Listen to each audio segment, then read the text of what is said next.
Hello, আসসালামু আলাইকুম guys. আজকে আমরা চলে আসছি আম বাগানে আম পাড়ার জন্য।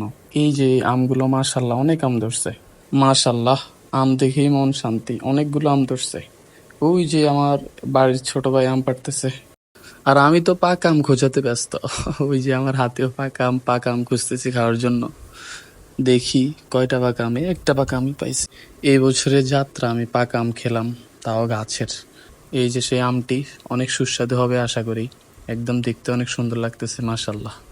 এদিকে আমার বন্ধু আর তার বাবা মনোযোগ সহকারে আম খুঁজতেছে। আসলে তাদেরই গাছ, আমি আসছি মূলত তাদেরকে হেল্প করার জন্য। আর এই যে আমার বন্ধু এখন বস্তায় ভরে আমগুলো নিয়ে যাচ্ছে বাসায়। কাজে খুবই ব্যস্ত, সাইকেল দিয়ে নিতেছে।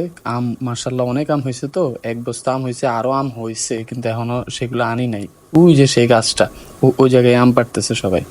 আমরা এদিকে বাসার দিকে নিতেছি আমগুলা। আর এটা হচ্ছে আমাদের গ্রাম। আমাদের গ্রামটি কেমন লাগে অবশ্যই কমেন্ট বক্সে জানাবেন। বাসায় এসেই আম খাওয়ার জন্য আমরা রেডি হয়ে গেলাম। আর এই ছোট ব্লগটি কেমন লাগলো অবশ্যই জানাবেন।